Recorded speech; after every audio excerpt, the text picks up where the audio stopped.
சக்திவேல் அடுத்த வர எபிசோடில் பார்த்திங்க அப்படின்னா ஒரு இடத்துல பார்த்திங்க அப்படின்னா சக்தி வந்து நின்றுட்டுருப்பாங்க. அவங்க கூட பார்த்திங்கன்னா அபியும் நின்றுட்டுருப்பாங்க. சக்தி ஏதோ வேலையாக ஸ்கூலுக்குள்ளே போகும்போது பார்த்திங்க அப்படின்னா அபி மட்டும் வெளியே நின்றுட்டுருப்பாங்க. அபியோட கண்ணை பொத்தி பார்த்திங்க அப்படின்னா பின்னாடி வந்து வேலு நிற்பார்.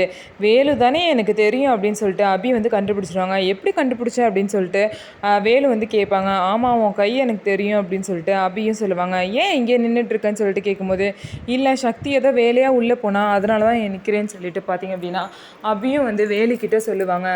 அதுக்கப்புறம் பார்த்தீங்கன்னா சக்தி வந்துடுவாங்க. உன்னை தான் அபிக்கிட்டேருந்து விலகிருன்னு சொல்கிறேன்ல, திரும்ப திரும்ப எதுக்கு வந்து அபிக்கிட்டே பேசிகிட்டு இருக்கேன்னு சொல்லிட்டு வேலுவை வந்து சக்தி திட்டுவாங்க. அது மட்டும் இல்லாமல் நீங்கள் ஏதாவது சொன்ன வாக்கு காப்பாற்றிருக்கியா, அடிதடியே பண்ண மாட்டேன் அப்படின்னு சொன்னேன், ஆனால் நீ அன்னைக்கு ஒரு காலேஜ் பையனை போட்டு அடிச்சிட்ருக்க அப்படின்னு சொல்லுவாங்க. ஆமாம் அவன் மேலே தப்பு இருக்குது, அதனால தான் அவனை அடித்தேன். அவன் ஒரு பொண்ணுக்கிட்ட தப்பாக நடந்துக்கிட்டான், அதனால தான் அன்றைக்கி அவனை போட்டு அடித்தேன் அப்படின்னு சொல்லிட்டு வேலு வந்து எக்ஸ்பிளைன் பண்ணுறாரு. இருந்தாலும் சக்தி பார்த்திங்க அப்படின்னா வேலு சொல்கிற எந்த காரணத்தையும் ஏற்றுக்க தயாராக இல்லை. வேலு வந்து எது செஞ்சாலும் தப்பு அப்படின்னு சொல்லிட்டு சக்தி வந்து நினைக்க ஆரம்பிச்சிட்டாங்க. 1000 தான் வந்து வேலு மேலே கோவம் இருந்தாலும் பார்த்தீங்கன்னா வேலுவை தாண்டி சக்தி வந்து யாரையும் மனசில் நினைக்க மாட்டாங்க, ஏற்றுக்கவும் மாட்டாங்க.